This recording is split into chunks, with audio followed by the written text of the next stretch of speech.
good to be together for this good learning. So you do have the bios right here, so I won't go through all of that impressive material. Instead, I'll just say that these are two men of words, and they are two people who are especially interested in that sacred place where faith and justice meet.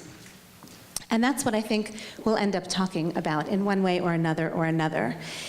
They are partners, they are co-directors of the Shalom Hartman Institute's Muslim Leadership Initiative. And I think we'll begin by hearing from the two of you about your relationship, about how you met, and how your working relationship has evolved. Then I'll offer a few kickoff questions, and then eventually we'll take questions from you, so you can already begin to think about what you might want to ask these two leaders. Good afternoon, Shalom. It's absolutely a distinct pleasure and honor to be here. And it's so lovely that the Jewish time is as bad as the Muslim time.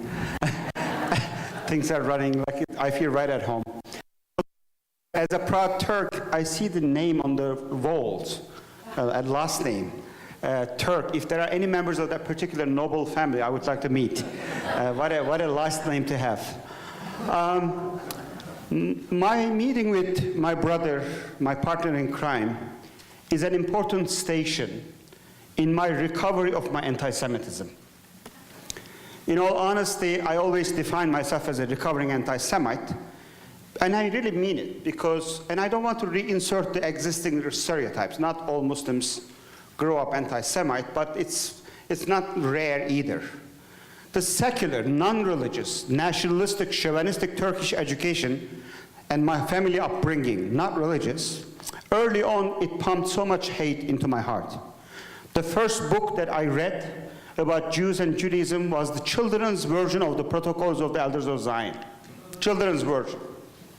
At the age of 12, 13, translated into modern Turkish with illustrations and cartoons and pictures and etc. The second book was Henry Ford's International Jew. The third book was Mein Kampf. So before 15, I sufficiently sort of swallowed and taken. I'm not going to talk about my personal journey, but when I went to madrasa to become an imam, studying Islam, becoming religious saved me.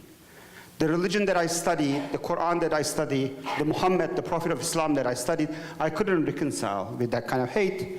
So I took the nearest exit and driving in the opposite direction since then. And in my attempts to take that poison out of myself, understanding, studying Judaism, making intellectual, theological journeys towards the Jewish community, Judaism, it was helpful. But ultimately what helped was really meeting with God-fearing, God-loving Jews in human expression, seeing that morality, sense of justice in people. And I was a graduate student at Harvard Seminary, and our professor, who was an Israeli American, assigned a book of this author called Yossi Klein Halevi, At the Entrance of the Garden of Eden. And it talks this religious Jew's journeys to Islam, how he went out of his way in terms of trying to understand Islam as a religion and Muslims as people in the context of Israeli-Palestinian conflict. Not many people read the book because the book came out on September 11, 2001. God is God of irony. So in the aftermath of 9/11, not everybody was interested in learning about how a religious Jew appreciated, fell in love. In many ways, it nurtured his Jewish soul by engaging with religiously other person. And I wrote to Yossi Klein Halevi that immediately I was a Muslim chaplain at Wesleyan University, and I was taking a group of Jewish, Muslim, and Christian students to Turkey and Israel, Palestine. And I said, I am so moved by your journey to Islam, and I want to reciprocate. I want to make a similar journey to the world of Judaism and Jews, and I want to meet with you. Please come and talk to my students. I kind of feel I want to be your Muslim version. And I will let Yossi Klein Halevi to complete the story. Well, Abdullah belongs to a very elite group of people who actually read At the Entrance of the Garden of Eden. And it's a good thing, Abdullah, that you didn't read my first book, which was called Memoirs of a Jewish Extremist, which is about my teenage years on the far right of the Jewish community, with Meir Kahana and the JDL. And so the I'm a recovering anti-Semite. He's a recovering Kahanite. That's how it exactly goes. right. That's exactly right. And we did an event together in New York not long ago, and the sponsors of the event sent me the promo. The headline was "The Children of Abraham in Dialogue," and I wrote back saying, "How about a former Muslim anti-Semite and a former Jewish extremist speaking across the abyss?" And that actually was the title that we used. And that, I think, goes a long way toward explaining how Abdullah and I have navigated our partnership, our profound friendship. And that is that there is between us complete trust, because we both know that we've been to very dark places. And we both know something of the process of healing oneself and of recovering. The subtitle of my first book is The Story of a Transformation. Abdullah can write a very similar book. And so Abdullah comes to Jerusalem. He brings a group of, he was the chaplain at Wesleyan in those years. He brought a group of Muslims, Christians, and Jews, students to Jerusalem. And he asked me to speak. And I'm not sure what he expected, but I certainly did not deliver what he hoped for. It was the height of the Second Intifada. And I was a very angry and traumatized Israeli. And I had concluded that there's really no hope in this generation for an agreement. I felt betrayed by Yasser Arafat. I felt that we had allowed ourselves into a position that I believe that Jews should never be in, which is a position of self-delusion. I think Jews are forbidden to do two things: to be brutal and to be naive. And unfortunately, I think we have fallen into both traps, one on the right, one on the left. But anyway, you heard that conversation before. So Abdullah brings me to meet his group, and I was pretty hardline and not really interested in reconciliation. I didn't think it was possible. And Abdullah expected the author of that book to show up. And Abdullah's a very patient man. And he just nodded sagely and said, "Okay, that's where you are now. You and I are going to work together to heal the Muslim-Jewish divide." And my response essentially was, good luck with that. And fast forward about 10 years, Abdullah comes to the Hartman Institute. We have an annual theology conference, and Abdullah came. And he found out when he was at the Hartman campus that we have a program that's called CLI, Christian Leadership Initiative. And we teach Judaism, Israel to Christian theologians. And he said, "Why don't you have an MLI?" And I said, "Because Muslims are not going to come to the Hartman Institute." And he said, "If I bring a group of front-rank, young, emerging Muslim American leaders, will you teach them? And will you set up a program?" And with all of the authority that I did not have, I said, of course, the Hartman Institute will set up a program. I shouldn't bring them. Oh, I was sure that I finessed that one really easily. And lo and behold, a few weeks later, Abdullah sends me this who's who list of young writers, journalists, community leaders, imams, university chaplains, extraordinary group of people. And so I went to Daniel Hartman, the president of the Institute, and I said, "Daniel, we have a problem.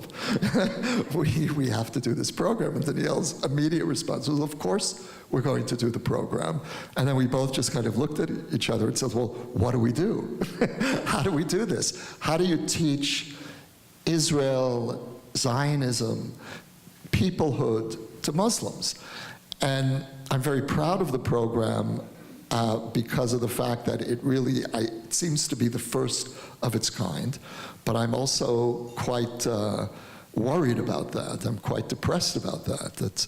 That this is one lone program, and I feel this sense of urgency which Abdullah has rekindled in me to place Muslim-Jewish relations at the top of our communal agenda, because this will really largely define Jewish life around the world in the 21st century. I see the 20th century was the century of Jewish-Christian reconciliation, which was an extraordinary achievement after 2,000 years of theological delegitimacy, to see large parts of Christianity making their peace with Judaism, and vice versa.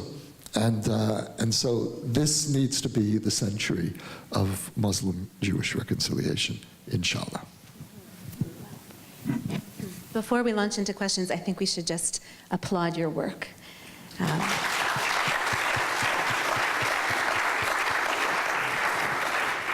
There are very good and important conversations happening all over the world between Jews and Muslims, but for it to be happening in the heart of Jerusalem is really extraordinary. And we know that the Hartman Institute in many ways sets the pace of the conversation and the depth of the conversations that happen throughout the Jewish world. So we do applaud you both. Thank you.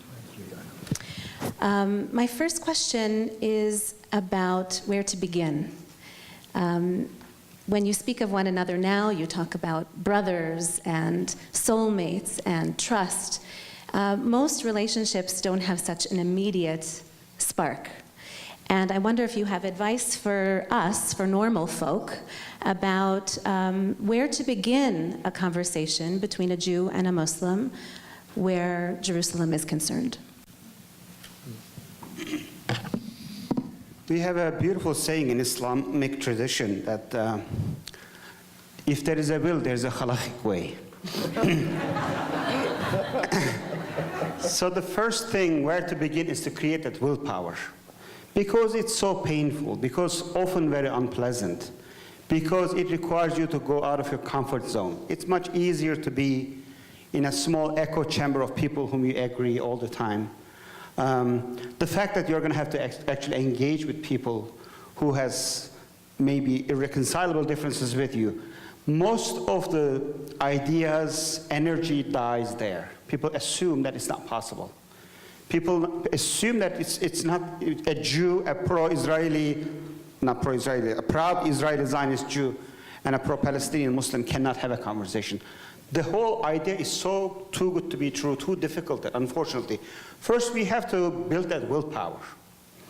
If you think the Jewish-Muslim relations and its challenges, and they are real challenges. I am not a naive peacenik. I lived and worked.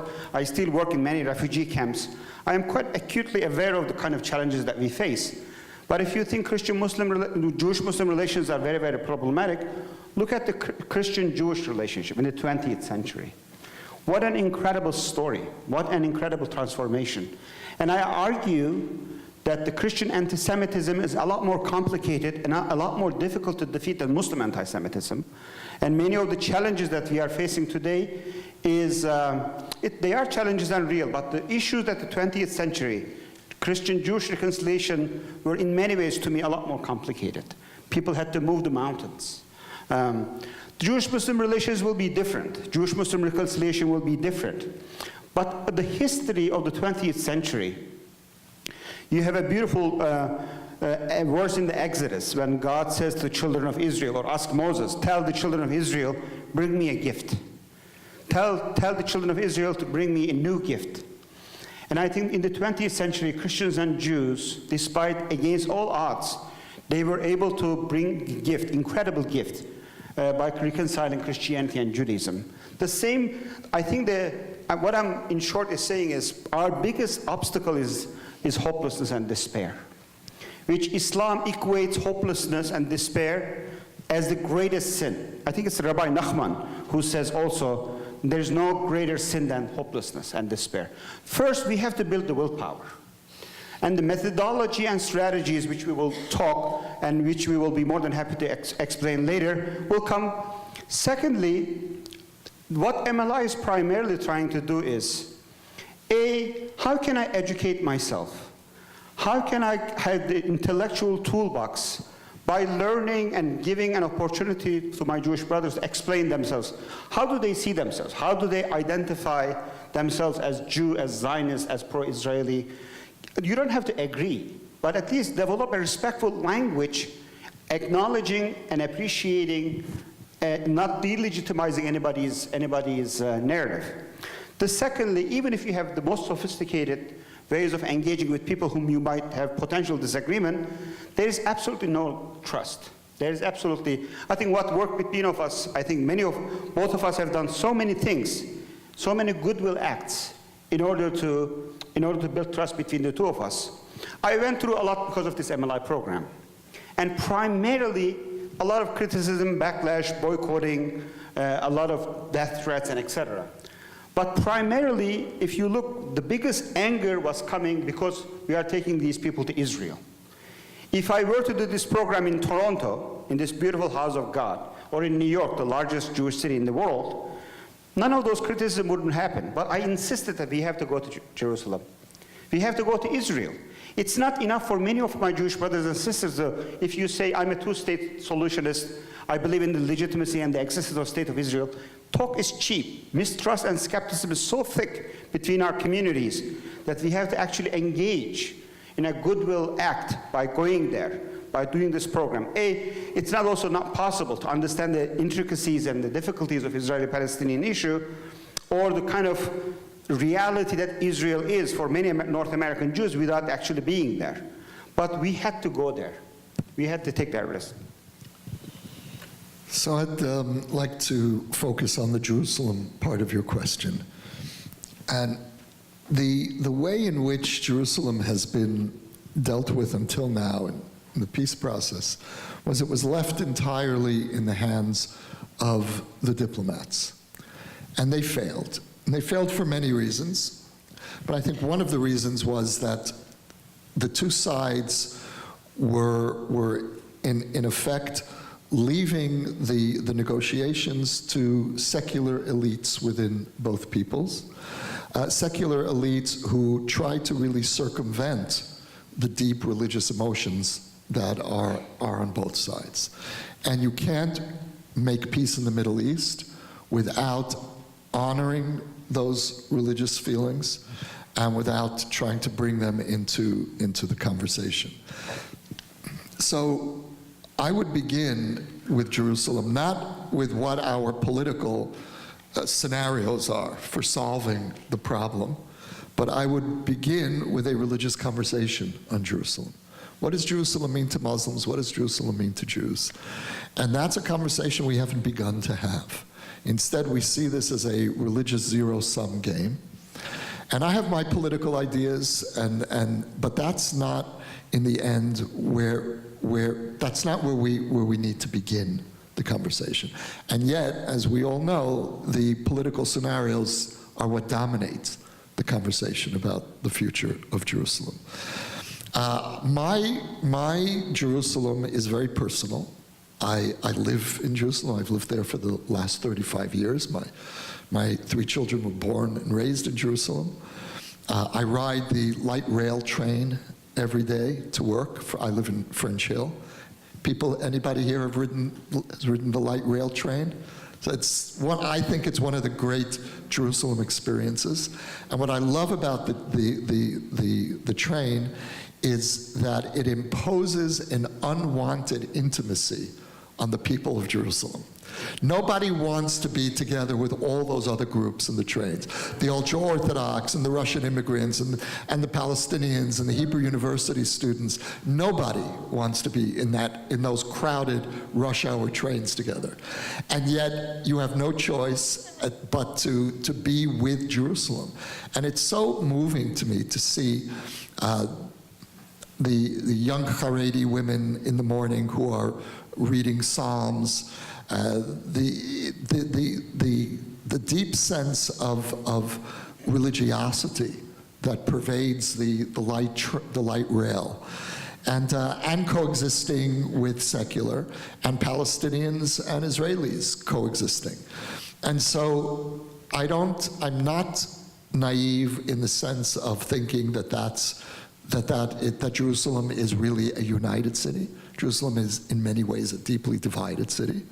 But in surprising ways that we tend to take for granted, Jerusalem also has some undercurrents of shared space. And that to me is really miraculous. If I may quickly add, I think both of our communities rarely had the opportunity to hear the religious imagination and religious language around Jerusalem or Holy Land vis-a-vis each other. For many people in my community, Israel in general and Israeli or Jewish presence in the Holy Land is entirely born out of Auschwitz. The reality that born out of Sinai, a foreign reality.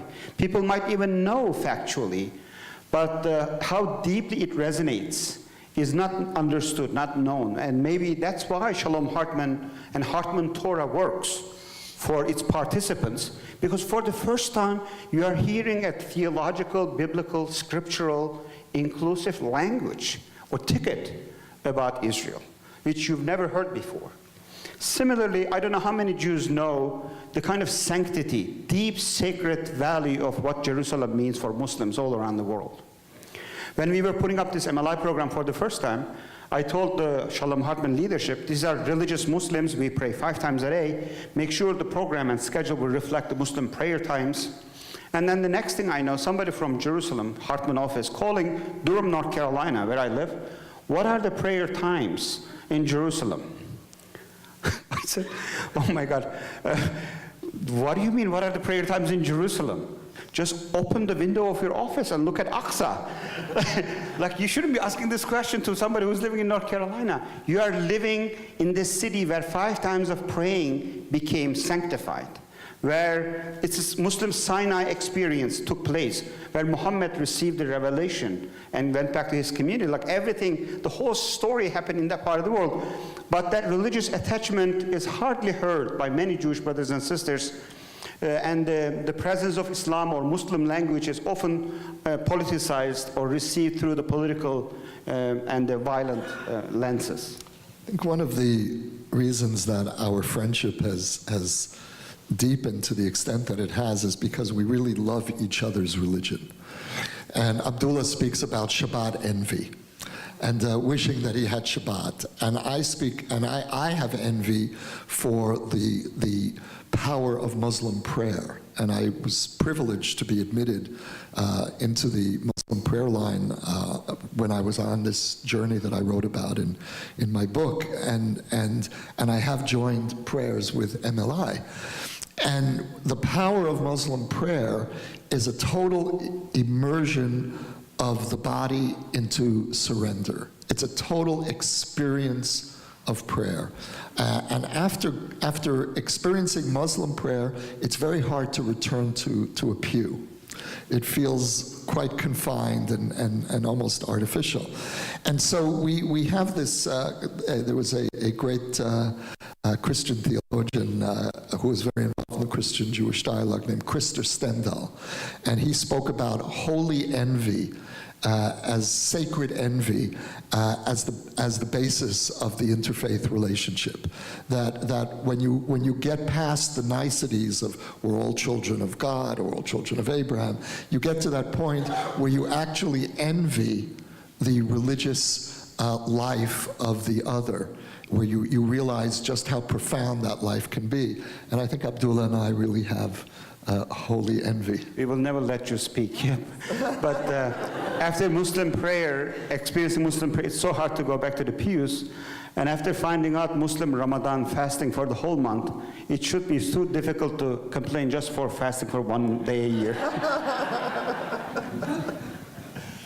So staying with this for a moment and holding you up as models for us so that we can pursue our own conversations between Jews and Muslims, give us a bit of a vocabulary lesson. What are things we should know to say, to not say?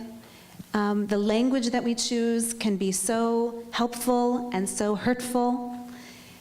help us get started that way. I'll give you just one example that I learned is don't use the term moderate Muslim.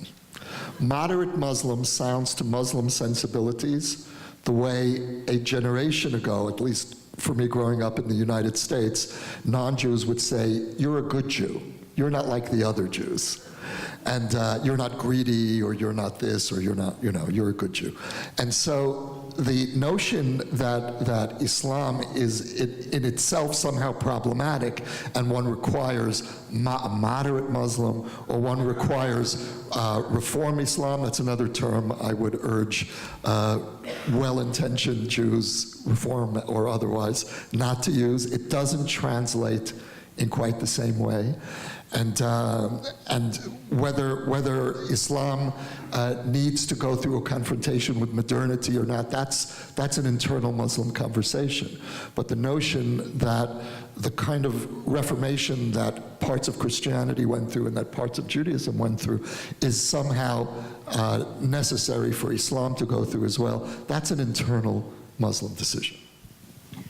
Also, in the spirit of your beautiful, eloquent explanation, I receive most of my Islamophobia in the form of compliment. I receive most of my insults. People seemingly complimenting, like, oh, you're a normal person. You are an imam, yet... You're not like the others. Yeah, or it sort of reveals what they think of me. And we do this, Muslims, to the Jews all the time. When we see an ethical, moral Israeli or Jew, when we see somebody who's identifying with most of the moral values, we are somehow surprised. I think we should take a step back and how hurtful it says more about who we are and what we think of this community.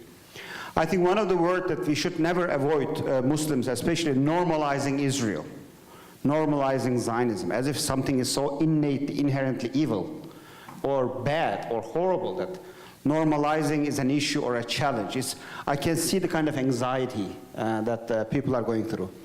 Secondly, there are certain words that we have endowed and invested so much negative connotation that we have to undo it, unlearn it within ourselves. Like the word jihad. If Muhammad screams jihad, how would you feel? In this, don't do it. Or if his name is Jihad, it's a very common male name. If your husband's name is Jihad, at Toronto airport, and if you need to call him, how do you just say,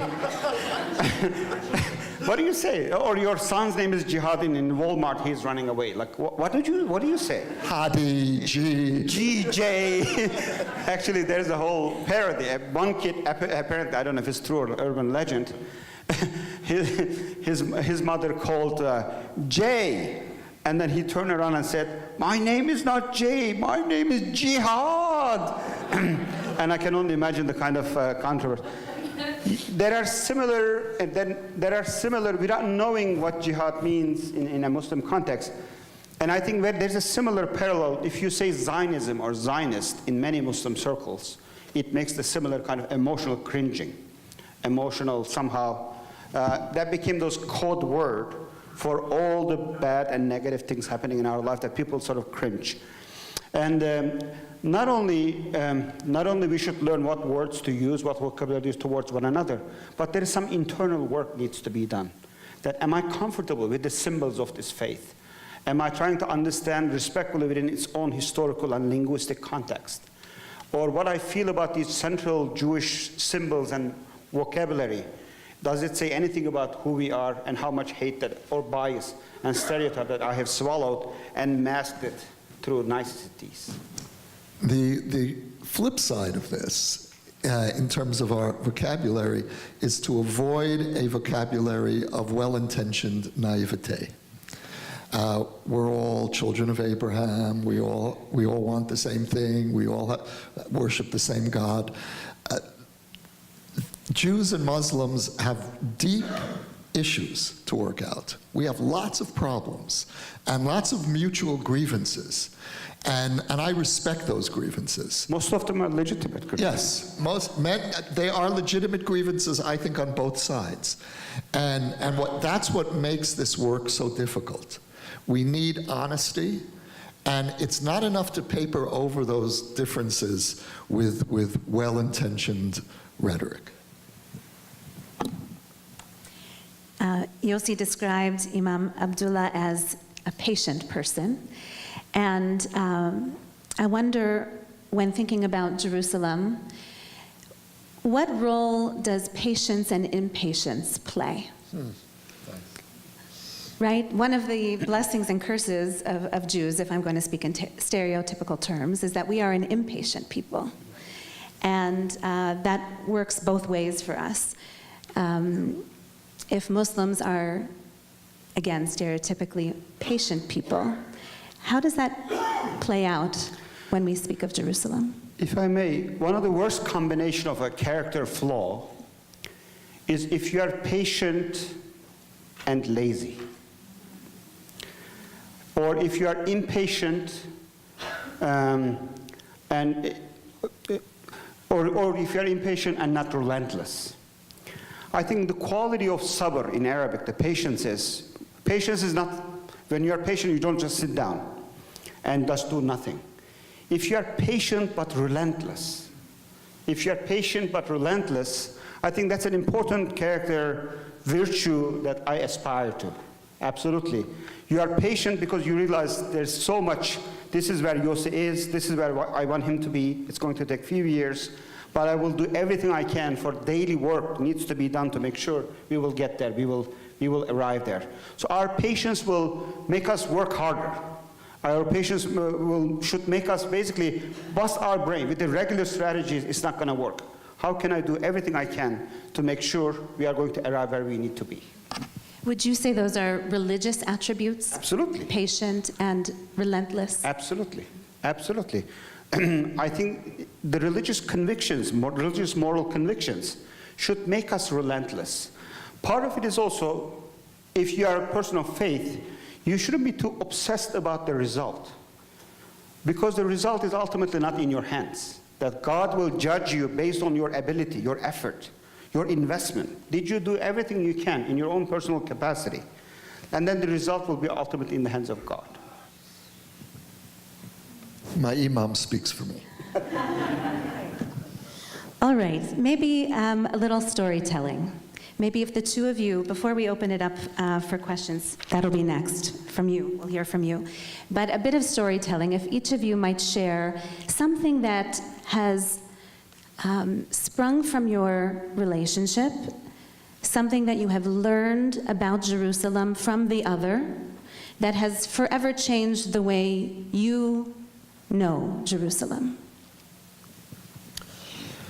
Well, when I went on this journey into Islam, which was in the late 1990s, I began paying attention to the muezzin, the azan, the call to prayer, which is across from my porch. It's on the next hill, and until I went on that journey, I'd say like most Israeli Jews, I learned a kind of a selective hearing. I had a kind of a filter because the call to prayer sounded threatening to me, as it does, I think, to many Israeli Jews, maybe to most Israeli Jews.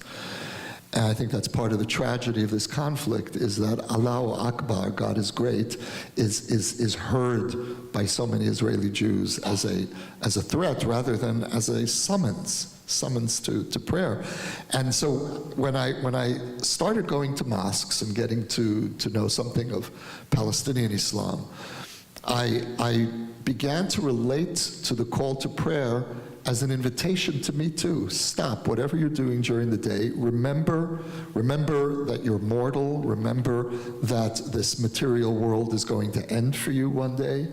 And it became very personal for me. And then the Second Intifada happened, and the suicide bombings, and the call of Allahu Akbar being associated in the Israeli experience with those years. And I shut it down again. I went back into this kind of filter, selective hearing. And after becoming friends with Abdullah and then MLI becoming such an essential part of my life, I started to hear again. I started to hear the call to prayer 5 times a day, and I've been an insomniac recently, so I hear the call to prayer through the night. I hear the night call, and it's very beautiful in the middle of the night. And I think of Abdullah. I think of what the call to prayer means to Abdullah, to my other friends in MLI, and it has restored a dimension of my religious experience, which the reality on the ground in Israel had shut me off to. And so now I feel that my experience as a religious person in Jerusalem is so rich, it's so multidimensional. I'm rooted in my faith, but I also hear the call of faith that's all around me.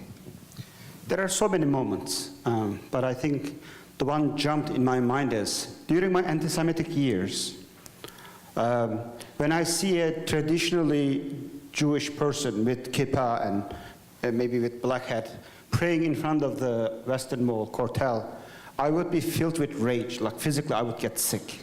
That symbol threatens me, makes me literally sick. And during my first visit to Israel, after I was humiliated at the airport for many, many hours, finally I made it to Aqsa, and after Aqsa, after I prayed, that was a therapy. I went to the Western Wall with a lot of apprehension and anxiety in me.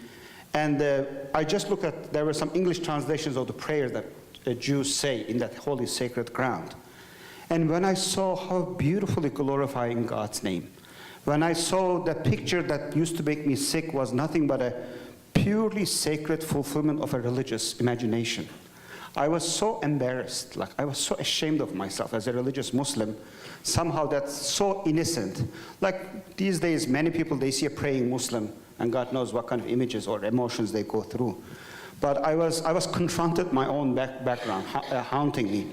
And how making those prayers, not in exile, but doing it in Jerusalem, doing it in the holy ground, or the sacred place, it really changed me. It really changed the way then I was more in tune with understanding that biblical Zionism, or theological longing to the Holy Land. That language became a little bit more accessible to me. Okay, so I'm just going to remind you that we need questions. Questions. Sure. Can we take one male, one female question so we'll have gender equality? That's very nice. Okay.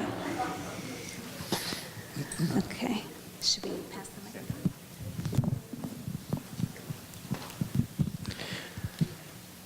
In a recent encounter where I was asked to work with a young imam who is being accused of hate speech in Toronto, he was accompanied by 2 older imams, and when we were discussing Jerusalem and the source of Jewish prayer being at the Temple Mount, one of the older imams said, that didn't occur at the Temple Mount.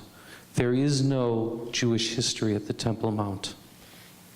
So I wondered if you could comment from a Muslim perspective about the history of Islam at Haram al-Sharif, and how Islam, or how the idea of temple denial has developed in the last 20 years. A lot of people naively put together panels and conversations whether Jews and Muslims, Isaac and Ishmael, are we supposed to be enemies? I think we have to be honest, we already are enemies. Like we already treat each other like enemies in one way or another. This is the sad, pathetic, deeply traumatic reality of the Jewish-Muslim relations. You treat your enemy by denying most of the sacred things about them. I will let Yossi to say if there's a mutual problem, but that's exactly, it comes from a really place of, for an imam, if he believes what that is, that's denying 20% of Quran. Just open the Quran and Google Jews, Judaism, Abraham, Isaac, Sarah, Rachel, Rebecca, and look how their stories around Haram al-Sharif, Jerusalem, it is in the sacred. And for believing, practicing Muslims, every word of that Quran is the literal revelation to Muhammad, peace be upon him. So it's amazing what deep hate and enmity, without knowing or not knowing, could even lead you to blind yourself to your own holy scripture. You could say something so easily factually disputable by your own record, forget about that. That denial is more political, it is more coming, it's not coming from the theological. It is similar to some of the Jewish extreme right in religious or political world in denying the basic existence. It is no different than people saying there are no Palestinian people, they are invented people. Somehow they were invented. It is the same ugly reality of the toxicity and the poison which is further dividing and polarizing Jews and Muslims everywhere, globally, including Canada and the United States. But it has no textual, scriptural, or even factual, scholarly value whatsoever. Ladies. I think I got the microphone because I'm a female, but I have a question. There are aspects of you, in each of you, as a Muslim man, as a Jewish man, that you are happy with, that you admire in yourself, that you value. If I were going to speak with you respectfully, what should I be aware of? And of course, you can't make a generalization for all Jews and all Muslims, but if I were going to engage in dialogue with either of you, what do you think you'd like me to see? Well, for me, the heart of Judaism, of the Jewish experience, is the Jewish story. And if I had to define the Jews in one line, it is that we are a story that we tell ourselves about who we think we are. And that's why the seminal Jewish ritual, which most Jews perform every year, is the Seder, regardless of how alienated you are from the rest of the Jewish calendar. Chances are certainly in Israel, you'll be at a Seder. And because that's the moment when we tell ourselves again the story of our origins, of who we are. And when I try to understand something of what Judaism means, for me it's the story of a people moving through history and constantly beating the odds, failing, and then picking themselves up again, and it's a story of just heroism, of extraordinary persistence. And for me, the return of the Jewish people to Israel is the ultimate expression of that story. And so that's one reason why the Muslim-Jewish divide is so painful, because of the assault on the story. It's the assault on the legitimacy of Jewish history. Whether there was no temple in the Temple Mount or no ancient Jewish presence in the land, you hear that a lot. And that sense of denial. So it's the denial of Jewish historicity hits the core, for me at least, of who we are. That goes both ways, absolutely. Denying the legitimacy of God spoke to Muhammad, and Muhammad spoke and received revelation from God, and basically denying the legitimacy of that story. And we do this to each other all the time. Shema Israel, Adonai Eloheinu, Adonai Echad. Muslims have no problem accepting the Adonai Eloheinu, Adonai Echad. Our God is the one, our God is the one. But Shema Israel part is the most important one. There's a story there. God spoke to the children of Israel. If you reject that, if you somehow says that's not important, I am with you that our Lord is God and our Lord is one, God's oneness is the same thing. But if you selectively approach and pick what you like and completely deny the legitimacy of my story, that's the most hurtful thing that you could ever do. The same thing in Islamic Shema, Ashhadu an la ilaha illallah, Ashhadu anna Muhammad Rasulullah. I bear witness that God is one and Muhammad is the final messenger of God. I see that many people are so generous. God is one part. But Muhammad Rasulullah is an integral part of who I am. My religion comes through that story. To say that that story doesn't exist or has no value is one of the most hurtful things that you could, like if you want to make inroads, at least you should show how much you are willing to understand the legitimacy of that story. Secondly, I will say a little bit more contemporary challenge, knowingly or unknowingly. Islam is not the name of a religion. I think Christianity or Judaism is not the name of a religion. It's the name of a civilization. Religion is part of that civilization. But civilization is politics, economy, history, everything. Art, culture. So Islam in many ways is what Muslims do. What Judaism is what Jews do. But in that sense, just picking what some Muslims do and generalizing to the entire 1400 years of history and generalizing the entire 1.6 billion of us selectively. And we do this to each other all the time. Like most Muslims, many Muslims, they pay attention to certain Jews, certain Jewish voices who validates the stereotypes that they have in their mind. But it really creates a challenge. This is my dinner table conversation with my children all the time. Like in their own words, they see how society is talking about their religious identity, their religion, their prophet, their Quran, and they come home in their own language, they're asking, are you sure everything is okay with us?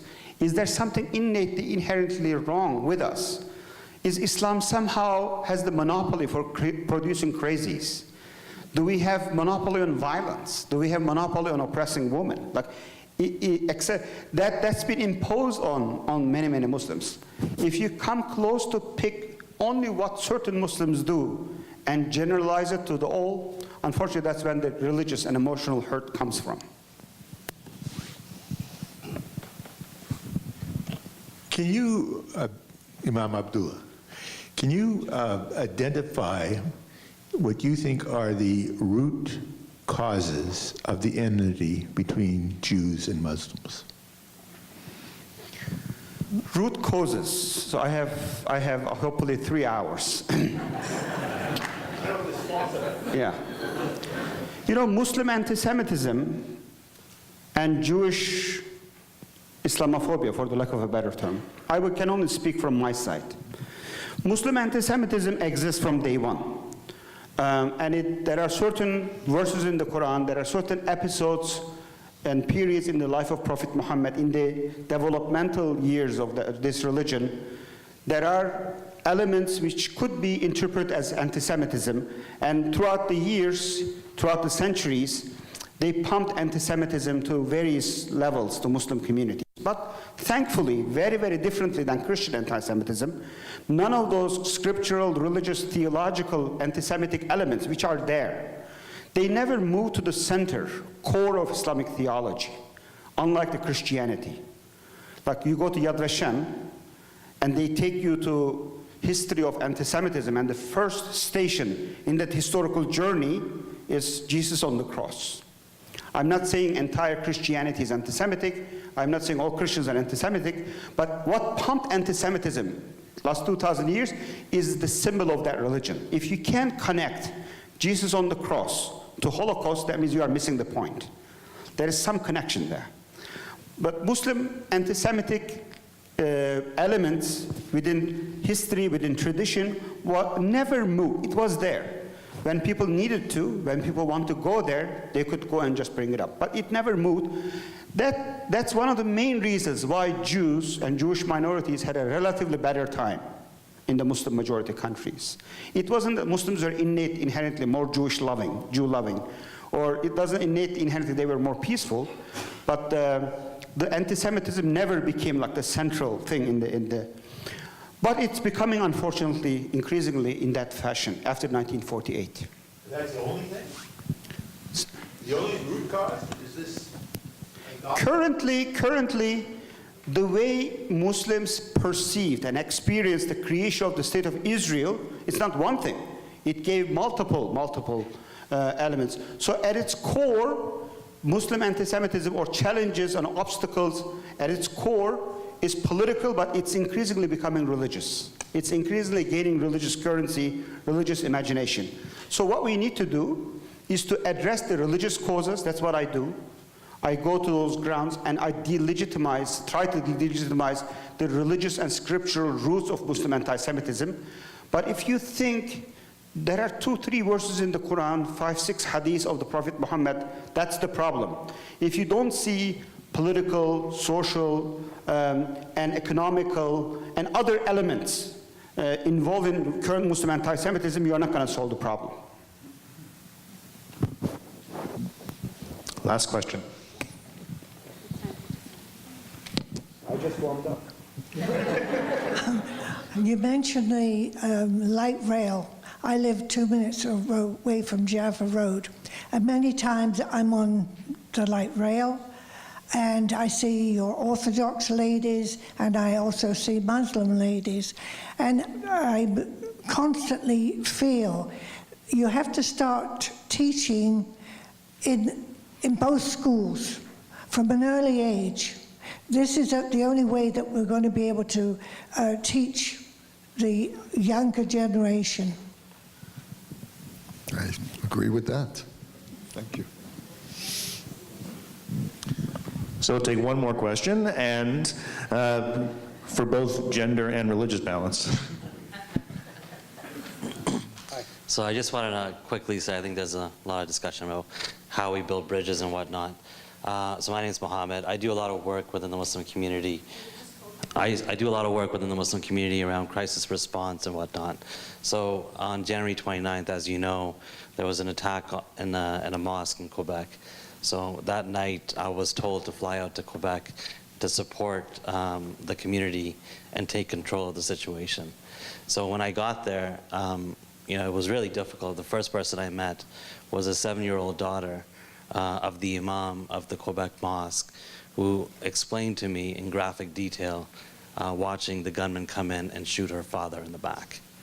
So it was an incredibly emotional journey for me to be able to go there and hear all the stories of all the people whose lives were destroyed and that night, the night before. And I just wanted to say thanks to Rabbi Splansky, because I mean, if there's a way that when I came back, I was a complete emotional wreck. But hearing the solidarity that came from the Holy Blossom Temple of circling the mosque was something that really meant a lot to me. So I just wanted to say thank you on behalf of the community. And on that note, we'll conclude this session. I want to thank the three of you. Thank you, Rabbi Spolansky, for moderating the conversation. And I just want to thank the two of you. You both speak of hope, and I know that you find hope in one another because of what you have discovered in the brother who is the other one sitting next to you. And on behalf of everyone here, I want you to know that we see hope in your working relationships and your friendship. Thank you.